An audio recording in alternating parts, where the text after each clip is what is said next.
রংপুরের একটা ঘটনা যে আমি এক ডক্টরের কাছে গিয়েছি, ডক্টর টেস্ট করার জন্য গাড়ি থামিয়েছি, দৌড় দিয়ে একটা ছেলে আসছে, হয়তো দূর থেকে আমাকে দেখেছিল, এসে গ্লাসে নক করছে। গ্লাস খুলে বললাম, কি সমস্যা বলেন। তো বলছে, হুজুর জাস্ট আপনাকে দেখে দৌড়ায় আসছি একটা খালি মাসআলা জানার জন্যে, যে একটা ঘটনা ঘটেছে আমাদের এলাকায়, তো এটার সলিউশন কি হবে। অনেককে জিজ্ঞাসা করেছে, অনেক অনেক রকম কথা বলেছে, আপনার মন্তব্য জানতে আমি দৌড় দিয়ে এসেছি। কি ঘটনা ভাই? তো বলছে যে আমাদের এলাকায় একজন ছেলে, মাদকাসক্ত ছেলে, মানে এডিক্টেড, ড্রাগ এডিক্টেড, সে তার নিজের মায়ের সাথে জেনা করে ফেলেছে। তো এটা শোনার পরে আমি আসলে কি অ্যান্সার দিব, আমি প্রায় 2 মিনিট চুপ করে বসে আছি। আজ বলবেন কি বলবেন এখন বলেন তো? এই ছেলের এখন করণীয় কি এটা জানতে আসছে, কি করবে এখন সে? 2 মিনিট চুপ করে থাকার পরে আমি খালি একটা কথাই বললাম যে আল্লাহর কাছে খালেসভাবে তওবা করতে বলেন, এর চেয়ে বেশি কিছু আমার বলার নাই। তো ঘটনাটাকে আপনাদের কাছে কত বিব্রত বোধ হচ্ছে না? অরুচিকর মনে হচ্ছে, খারাপ মনে হচ্ছে? আমি গতকাল রাতেও এই হাদিসটা আবার পড়েছিলাম। কিয়ামতের আলামতগুলোর মধ্যে এটা অন্যতম একটা, যে রাষ্ট্রীয় সম্পদকে মানুষ নিজের সম্পদ মনে করে খাওয়া শুরু করবে। মানুষ দান সদকা এবং জাকাতটাকে নিজের উপর বার্ডেন মনে করবে। এটা কি বোঝা, জাকাতের বোঝা? এখানে 10টা 12টা কথা আছে। মানুষ খামর মানে মদ, মাআজিফ মানে বাদ্যযন্ত্র, তারপরে জুয়া, তারপরে জিনা, এগুলোকে মানুষ হালাল মনে করবে, হালাল মনে করে নিবে, মদ পান করবে, নাম অন্য দিবে। আমানতদার ব্যক্তি হয়ে যাবে খেয়ানতকারী, আর প্রত্যেক খেয়ানতকার ব্যক্তিকে মানুষ মনে করবে আমানতদার। তো নৈতিক অবক্ষয়টা দেখেন, যে মুসলিম হিসেবে জন্মগ্রহণ করার পরে, কোরআন সুন্নাহ হাতে পাওয়ার পরেও আমরা এখন সুদ খাচ্ছি দিব্যি, এটা কোনো ব্যাপার না এখন। বরং এমন একটা কনসেপ্ট এখন চলছে যে সুদ না খেলে আবার এই যুগে চলে নাকি, মানে মায়ের সাথে জেনা না করলে কি এই যুগে চলে নাকি। কিন্তু আমরা এখন দিব্যি সুদ খাচ্ছি, মায়ের সাথে জেনাও করছি, খারাপ লাগছে না, বরং যুক্তি দিচ্ছি এগুলো না করলে কি যুগে চলে। মহিলাদের অবস্থা দেখেন, গ্রামে গঞ্জে সব সুদী এনজিও ছড়িয়ে পড়েছে এবং তারা সদস্য, জমি জমা, ভিটে মাটি, গরু ছাগল সব খোয়াচ্ছে, তারপরেও খেতে হয়। কারণ ওই যে আতাজআলু ফিহা মা ইউফসিদু ফিহা ওয়া ইয়াসফিকুদ দিমা, আপনি কি এমন কাউকে পাঠাবেন যে পৃথিবীতে গিয়ে ফাসাদ সৃষ্টি করবে? এটা হচ্ছে ইকোনমিক ফাসাদ, অর্থনৈতিক ফাসাদ। দেখেন, মুসলিম পরিবারে জন্মগ্রহণ করেও ম্যাক্সিমাম মানুষই নামাজ পড়ে না। ম্যাক্সিমাম কতজন মানুষ 5 ওয়াক্ত নামাজ পড়ে, এটা এখন জরিপ করার ব্যাপার। দেখবেন মেজরিটি সংখ্যক কোরআনটাকে বিশুদ্ধ করে তেলাওয়াতও করতে জানে না। কথাগুলো রূপকথা মনে হচ্ছে, বাস্তব জীবনে নেমে এসে দেখেন। যে বলি না আমরা তাওহিদি জনতা মাঠে আছে, তাওহিদি জনতা মসজিদেই নাই। কি বুঝলেন? কোন মাঠে আছেন? তারপরে মুসলিম পরিবারে জন্মগ্রহণ করে দেখবেন পর্দা যে একটা ফরজিয়াত, এই কনসেপ্টই নেই। বরং এখন চেতনা এমন যে গায়ের জামা কাপড় ছিঁড়ে খুলে ফেলতে পারলে বাঁচিয়ে, মানে এখন এই যুগ চলছে। একটু আমি দেখাচ্ছি যে কিভাবে এই জায়গায় আসছে। দেখেন, একটা সময় ছিল যে মানুষ সিগারেট খেত, স্মোক করতো।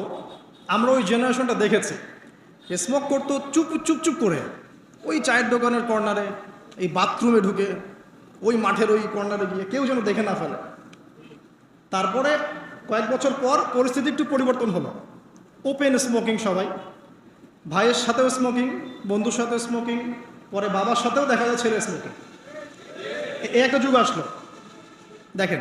তারপরে আস্তে আস্তে নতুন নতুন মদ আসতে লাগলো, গাঁজা, হেরোইন, প্যাথেডিন, হুইস্কি ইত্যাদি ইত্যাদি, ফেন্সিডিল, ইয়াবা। এখন ইয়াবার যুগ, আরও আপগ্রেডেড কোনো মদ আসছে। এখন সিগারেট টিকেট কোনো বিষয় নেই, কিন্তু ফ্যাশন। যদি কেউ ইয়াবা খায় তাহলে বলা হচ্ছে হ্যাঁ এ মাদক সেবী। আর বাই দ্য ওয়ে, আমাদের দেশে কিন্তু নিবন্ধিত 190টা বারও আছে। হ্যাঁ, এবং দেশি 204টা ব্র্যান্ড চলছে, আর বিদেশি 38টা ব্র্যান্ড চলছে। পারমিট পেয়েছে 85,070 জন। এবং এই মাদক সংশ্লিষ্ট এনজিও আছে প্রায় 76। 21 বছর হলে যদি কেউ পারমিটধারী হয় সে মদ খেতে পারে, কোনো সমস্যা নেই, এটা নাগরিক অধিকার আপনার। আবার আশ্চর্যের ব্যাপার এটাও যে এগুলো খুলে উন্মুক্ত করার পরেও আবার মাদক নিরাময় কেন্দ্রও আছে 7টা। মানে ওভাবে খাবেন, এডিক্টেড হয়ে যখন জীবনটা নষ্ট হবে, এই 7টা নিরাময় কেন্দ্রে এসে আপনি চিকিৎসা নেবেন। এগুলো ডিপার্টমেন্ট আছে, সদর দপ্তর আছে, সব গোয়েন্দা সংস্থাও আছে। এবং মাদকদ্রব্য নিয়ন্ত্রণ অধিদপ্তরও আছে। তো এটা একটা সার্কাস, মানে এই ওয়ার্ল্ডটা হচ্ছে একটা সার্কাসের যুগ। এই বিশ্বে যা হচ্ছে না, খালি চোখ দিয়ে যা দেখছেন, এর বেশিরভাগই সার্কাস। যেটা বলছিলাম, এখন ইয়াবার যুগ চলছে না। একটা সময় ছিল যখন ছেলে মেয়ে যদি অ্যাফেয়ার করতো লুকিয়ে লুকিয়ে, চিঠি দিয়ে, কেউ যেন না জানে, তাই না? ঠিক, তার মানে এগুলো পার করে আসছে তারা। তো লুকিয়ে লুকিয়ে ছিল, কেউ যেন দেখে না ফেলে। কফি শপে বসলেও খুব সাবধানে, রিক্সায় বসলে কেউ যেন না দেখে। তারপর একটা যুগ আসলো যে জানলে কোনো সমস্যা, বাসায় ওপেন, আমার গার্লফ্রেন্ড, ও আমার গার্লফ্রেন্ড, ও আমার বয়ফ্রেন্ড, আমরা বিয়ে করব, আমরা প্রতিশ্রুতি দিয়েছি একে অপরকে, ও নো প্রবলেম। তারপর একটা যুগ আসলো যে যেহেতু প্রেম করছি, বিয়েই তো করতে যাচ্ছি, তো করলে সমস্যা কোথায়? তখন আবার অ্যাক্টিভিটি শুরু হলো। মেয়েরা যদি বাইরে বের হতো, তাহলে যদি কোনো মেয়ের শর্ট কামিজ থাকতো বা আটো পোশাক থাকতো, সে গিল্টি ফিল করতো যে সবাই আমার দিকে তাকাচ্ছে, কেমন লাগছে। কারণ বেশিরভাগ মানুষ এমনটা করতো না, ওই কয়েকজন করতো। আস্তে আস্তে একটা যুগ আসলো যে না, এখন বেশিরভাগই করে, সয়ে গেল এটা। তারপর একটা যুগ আসছে সরাসরি সেক্স, প্রেম টেম কিছুই নাই, এখন খালি সেক্স। পতিতালয়ে যাবো, সেক্স চলে আসবো, গার্লফ্রেন্ডের সাথে সম্পর্ক, লাগে সেক্স, তারপরে বাজ বিচার করে দেখবো কোনটা ভালো। আর বাই দ্য ওয়ে, আমাদের দেশে 14টা পতিতালয় আছে। হ্যাঁ, আর এগুলো আমি বানিয়ে বলছি না, আপনি গুগল করলেই দেখতে পারবেন। তারপর একটা যুগ আসছে এখন যে হিজাব তো সরিয়েছি, তারপর আস্তে আস্তে ড্রেসটা একটু ছোট হলো, তারপর একটু টাইট ফিটিং, ঠিক আছে, আরেকটু শর্ট করতে করতে এখন রেভলিউশন আসছে, এটাও খুলে ফেলে ফেলতে হবে, এটাও রাখা যায়। আমি আপনাকে বলে দিই হাদিস থেকে এরপর কি হবে। ওই যে গোপনে গোপনে জেনা এবং এই যে অল্প অল্প অশ্লীলতার যুগটা থেকে যখন প্রকাশ্যে জেনা আর অশ্লীলতার ছয়লাভের যুগটা আসছে এখন, এরপরে হবে কি, মানুষ রাস্তাঘাটেই জেনা করবে। বিশ্বাস হচ্ছে না? এটা নবী সাল্লাল্লাহু আলাইহি ওয়াসাল্লাম বলেছেন যে কিয়ামত হবে না ততদিন পর্যন্ত, যতদিন মানুষ রাস্তাঘাটের আনাচে কানাচে জেনা করবে না। তখনকার সবচেয়ে ভালো মানুষ যে হবে, সে কে জানেন? যে গিয়ে ওদেরকে বলবে যে কাজটা এখানে করছো, একটু দেয়ালের পিছনে যে করতে পারতো না, এ হবে সবচেয়ে ভালো মানুষ। হাদিসে এমন ভাষা এসেছে। তো যুগ কিন্তু হঠাৎ করেই এরকম ফাসাদপূর্ণ হয় নাই, আস্তে আস্তে আস্তে আস্তে দেখেন, প্রথমে মাদক গোপনে, দেন প্রকাশ্যে, তারপর এটা ফ্যাশন হয়ে গেল, সবাই খাচ্ছে, কে কি বলে। প্রথমে পর্দা সবাই করতো মোটামুটি, 100 বছর আগের যুগে যান দেখবেন ম্যাক্সিমাম পর্দা। তারপরে আস্তে আস্তে রেভলিউশন, ফ্যামিনিস্ট রেভলিউশন, কাপড় ছোট হতে হতে হতে এখন বিকিনির যুগ আসতেছে, সবাই বিকিনি পরে ঘুরবে। কে এগুলোর বলার আছে? আমার পোশাক আমি পরবো, আপনার বলার কি অধিকার আছে? আমার দেহ আমার সিদ্ধান্ত, আমার দেহ আমার সিদ্ধান্ত। এরপরে আসবে ওই যুগটা যখন মানুষ রাস্তাঘাটে জেনা করবে, আর আল্লাহ রাব্বুল আলামিন বলেছেন তার রাসূলের মাধ্যমে, ওদের সামনে কিয়ামত হবে ইনশাআল্লাহ। মানুষ এইভাবে ফাসাদে জড়িয়েছে, মুসলিম পরিবারে জন্মগ্রহণ করার পরেও এই জিনিসগুলো অমুসলিমরা করুক, খ্রিস্টানরা করুক, বৌদ্ধরা করুক, ইহুদিরা করুক, আমাদের কিচ্ছু যায় আসে না। ওরা সারা দেশ সভ্যতা একাকার করে ফেলাক, আমাদের কিচ্ছু যায় আসে না। তো মুসলিম পরিবারে জন্মগ্রহণ করার পরে একটা মুসলিম ছেলে, মুসলিম মেয়ে কিভাবে এগুলো করতে পারে? দেখবেন মুসলিম পরিবারে জন্ম নিয়েছে, নামাজ নাই, কোরআন তেলাওয়াত নাই, আল্লাহর তো জিকিরের কোনো খবরই নাই। তারপরে দিব্যি সুদ খাচ্ছে, ঘুষ খাচ্ছে, এটা ফ্যাশন, দুর্নীতি, এটা কমন, সবাই করে, আমি একটু বললে সমস্যা কোথায়? সবার ভিতরে একটা মানে আত্মিক দুর্নীতি, মানে আমাদের আত্মাটাই দুর্নীতিগ্রস্ত হয়ে গেছে। যখন একটা মানুষের আত্মা দুর্নীতিগ্রস্ত হয়ে যাবে তখন তার কাজগুলোও হবে এরকম। একজন রাইটারের বই পড়ছিলাম, তিনি লিখেছেন যে এখন চলমান যে সময়টুকু চলছে এটা কিন্তু অনেক আগের বই, ওই সময়ের কথা তিনি বলছেন যে এখন যে চলমান সময় চলছে এই যুগে যদি আত্মাটাকে দেহের রূপ দেয়া যায় আর দেহটাকে আত্মার রূপ দেয়া যায় তাহলে দুর্গন্ধে কোনো মানুষ আমার কাছে আসবে না। আমি বুঝাতে পারিনি মনে হয়।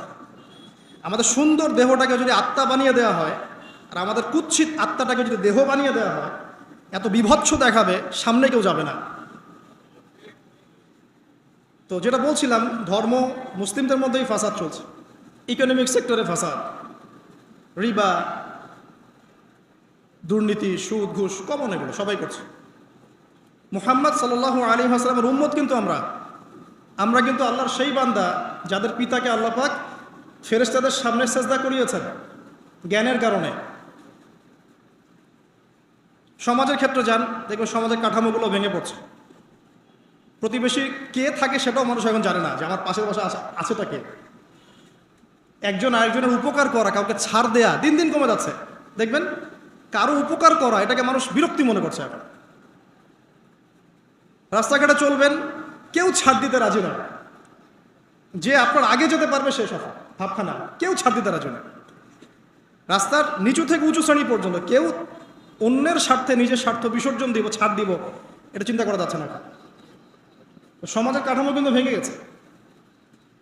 রাস্তাঘাটে দেখবেন বেপরদামি, ফ্রি মিক্সিং, জেনা, অশ্লীল মুভিজ। সমাজের কাঠামো বলে কিছু নাই এখন, যা আছে একটা খোলস, ভিতর থেকে এটা পুরো পচে গেছে। পচলো কার কারণে? আমার কারণেই তো, আমার আপনার কারণেই পচেছে। তো কীভাবে হচ্ছে আমি সেদিকে যাচ্ছি। পলিটিক্সে যান, গ্লোবাল অ্যাফেয়ার্সে যান, ফাসাদ আর ফাসাদ। বিশ্ব নিয়ন্ত্রকদের এখন একটাই কাজ, যুদ্ধ বাঁধিয়ে দেওয়া আর অস্ত্র বিক্রি করা। কার কার মাঝখানে যুদ্ধ বাঁধাবে আর কোথায় কোথায় অস্ত্র বিক্রি করবে, এটাই টেন্ডেন্সি, কিচ্ছু না। মানুষের জীবনে কোনো মূল্যই নেই এদের কাছে। একটা বোমে যে ইয়েমেনের হাজার হাজার শিশু মারা যাচ্ছে, কোনো ফিলিংসই নাই। বাচ্চাগুলো মরে গেল, কি হয়েছে? মনে পিঁপড়া ডলে দিলে যেমন মানুষের কোনো ফিলিংস থাকে না, মানুষের জীবনের মূল্য এমন হয়ে গেছে একে। নবী সাল্লাল্লাহু আলাইহি ওয়াসাল্লাম এটা বলেছিলেন যে শেষ জামানে হারাজ বেড়ে যাবে। হারাজ মানে হত্যা। কাতেল যে হত্যাকারী সে জানবে না লিমা কাতালা, কি জন্য সে হত্যা করলো। মাকতুল সে জানবে না যে লিমা কুতিল, কি জন্য তাকে হত্যা করা হলো। আর নিয়ন্ত্রণ শক্তি যারা সমস্ত বিশ্বটাকে ওদের দাসত্বের মধ্যে আনতে চায়। আর এই দাসত্বের পথে একমাত্র বাধা হচ্ছে মুসলিমরা, বাকিরা তো আর বাধা না। এই কারণে মুসলিম সমাজের মধ্যে এগুলো বেশি বেশি ছড়িয়ে দেওয়া হয়েছে, পর্ন, জিনা, মাদক, এটা সেটা, যাতে করে মুসলিমদের আধ্যাত্মিক যে শক্তিটা এটা না থাকে। যখন আপনার কাছে আধ্যাত্মিক কোনো শক্তি থাকবে না তখন আপনি পরাজিত। তো সুদ ছড়িয়ে দিচ্ছে সারা ওয়ার্ল্ডে। সুদ কি আর বাংলাদেশ থেকে এসেছে? সুদ পশ্চিম থেকে আসছে। কি বাংলাদেশ থেকে আসছে? পশ্চিম থেকে আসছে। পৃথিবীর প্রথম যে মুভি এটা তৈরি করেছে ব্রিটেন, আমেরিকা। 7 মিনিটের ক্লিপস, ক্যালিফোর্নিয়া শ্যুট করা হয়েছিল। এবং তারপর আস্তে আস্তে সারা ওয়ার্ল্ডে ছড়িয়ে দেওয়া হচ্ছে। সারা বিশ্বে এই বিজনেস হয় $97 বিলিয়ন প্রতি বছর, যার মধ্যে $12 বিলিয়ন প্রফিট করে আমেরিকা। খোলামেলা কথাগুলো, এটা ইন্ডাস্ট্রি একটা। এটা দিয়ে মুসলিম যুবকদের নৈতিক চরিত্রটাকে শেষ করে ফেলা হচ্ছে। আমাকে খুব ভালো মনে হচ্ছে, আপনাকে খুব ভালো মনে হচ্ছে, অমুক হুজুরকে খুব ভালো মনে হচ্ছে।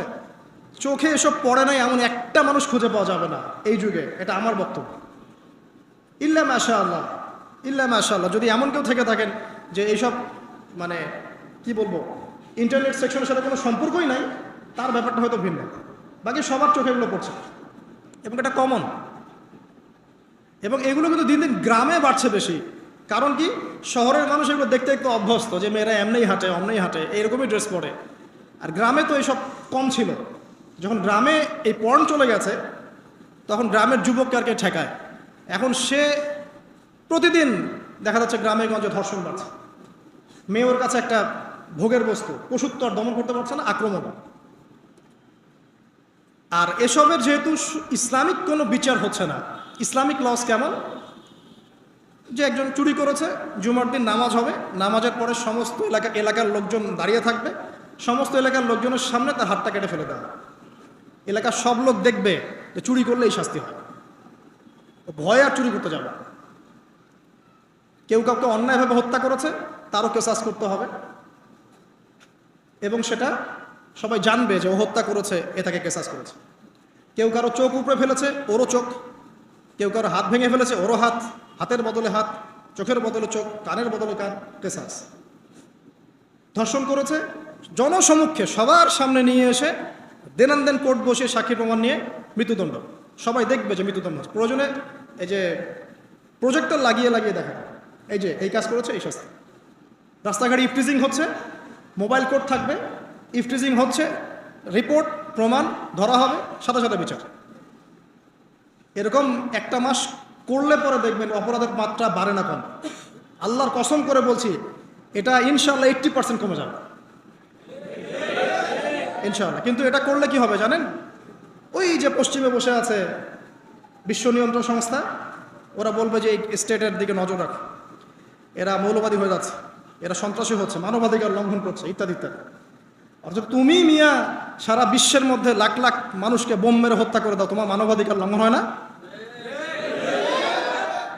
তো সবখানেই ফাসাদ। হকটাকে মানুষ বাতিল মনে করছে, বাতিলকে মানুষ হক মনে করছে। সত্যবাদী তাকে মিথ্যাবাদী বলা হচ্ছে, মিথ্যাবাদীকে সত্যবাদী বলা হয়। এখানে মুসলিমদের জীবনের মূল্য কমে গেছে। ওদিকে আর লম্বা করছি না, আমি আমার লেকচারের মূল জায়গায় আসছি। এখান থেকে আমি লেকচার একটা দিকে ফোকাস করে আমি শেষ করব।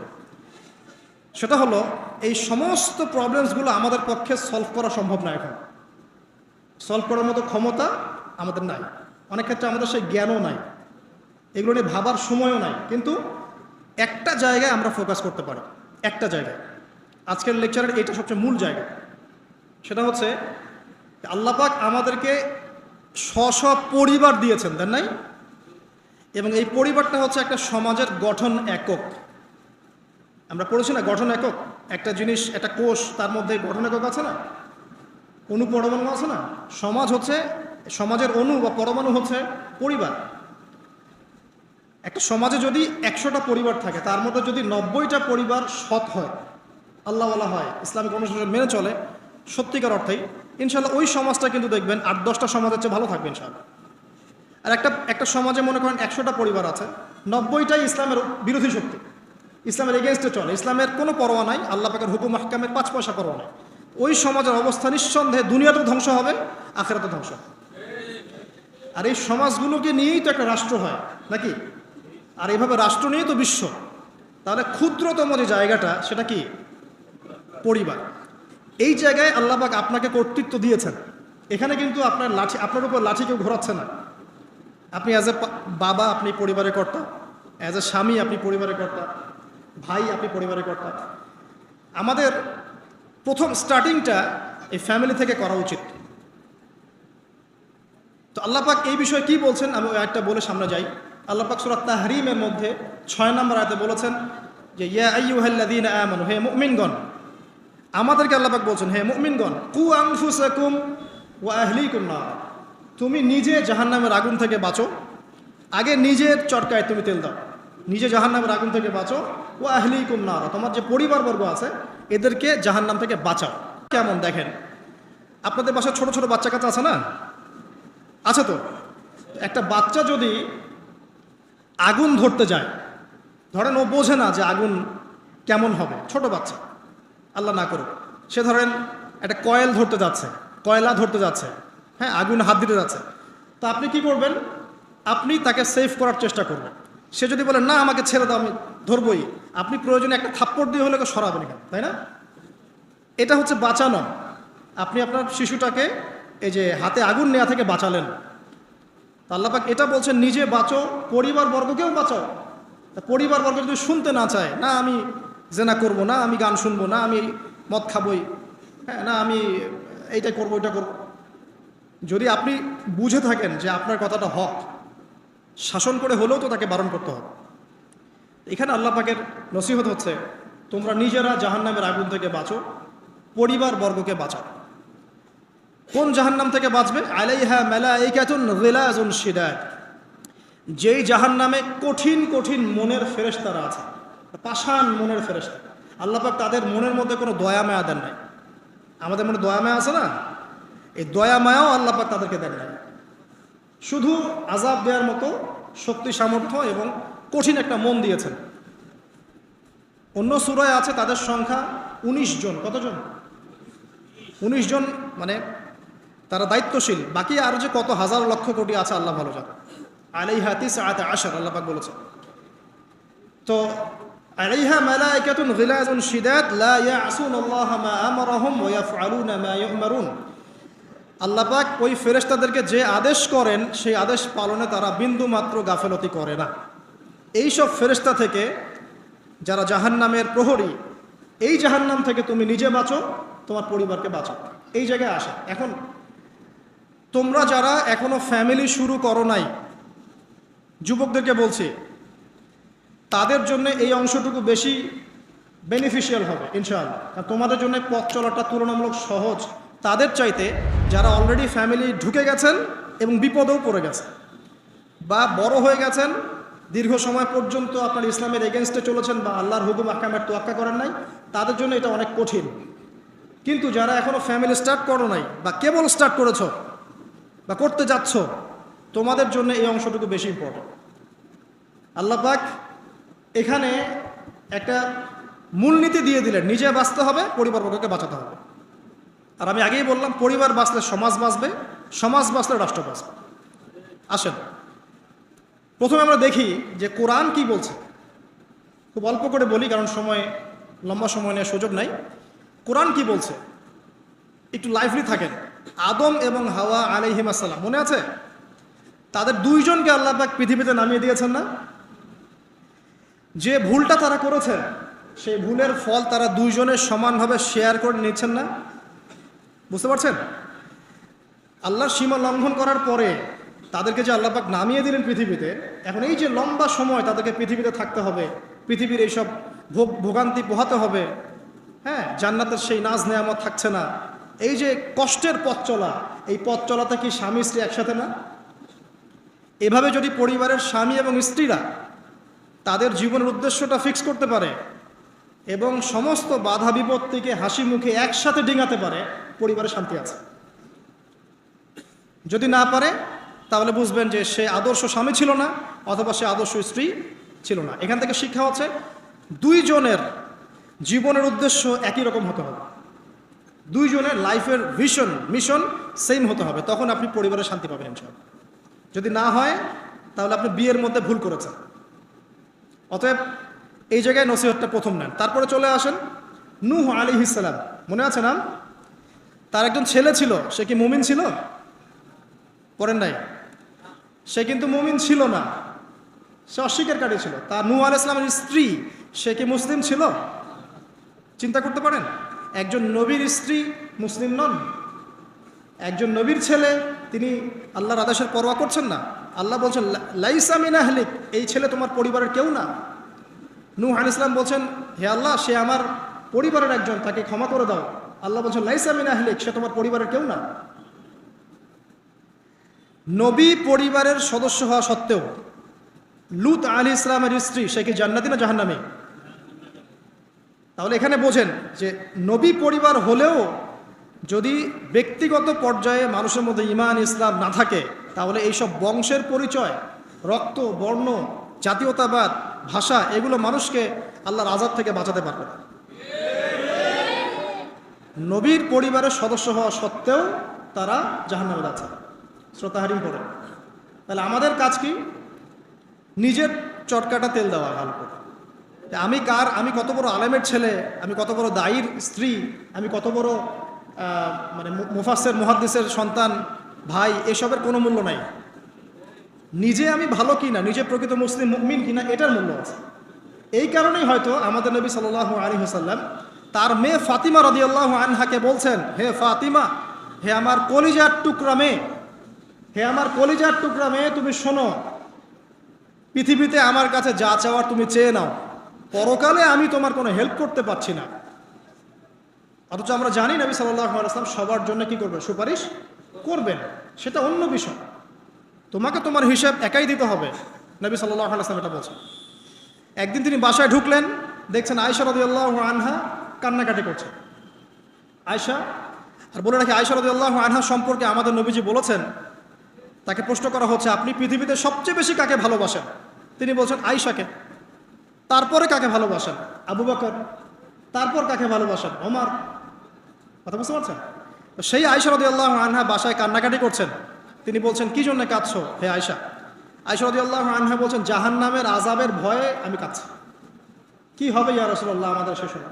তখন আল্লাহর নবী তার স্ত্রীকে বলছেন, যাকে তিনি সবচেয়ে বেশি ভালোবাসেন, তাকে বলছেন তিনটা ক্ষেত্র বা তিনটা জায়গা আছে যখন পৃথিবীর কোনো মানুষকে চিনতে পারবে না পরকালে, এমনকি আমিও তোমাকে চিনতে পারবো। সেটা কি? যখন এই যে মিজানের পাল্লাটা দাঁড় করানো হবে, এই যে এটা ভারী হচ্ছে না হালকা হচ্ছে, এই সময় কেউ কাউকে চিনবে না, কারো কথা কারো মনে থাকবে না। যে গার্লফ্রেন্ডের জন্য আপনি জীবন দিচ্ছেন তার কথা আপনার মনে থাকবে না। যে স্ত্রী সন্তানের জন্য আপনি সারা জীবন দুর্নীতি করে গেলেন তার কথা আপনার মনে থাকবে না। এমনকি যে স্ত্রীর কাছে আপনি অনেক প্রেমময় স্বামী, সেও আপনার কথা মনে রাখবে না যখন মিজানের পাল্লাটা উঁচু করা। দুই, যখন আমল নামা ছুঁড়ে দেওয়া হবে, আমল নামা এভাবে উন্মুক্ত করে ছুঁড়ে দেওয়া হবে, ইকরা কিতাবাক, তুমি আজকে তোমার কিতাব পড়ো, ওয়া কাফা বিনাফসিকা আল-ইয়াওমা আলাইকা হাসিবা, আজকে তুমি নিজেই তোমার নফসের হিসাব নেওয়ার জন্য যথেষ্ট। এই সময় আয়েশা আমি তোমার কথা মনে রাখতে পারবো। আরেকটা হচ্ছে যখন মানুষ পুলসিরাত পার হবে, তখন কেউ কারো কথা মনে রাখতে পারবে।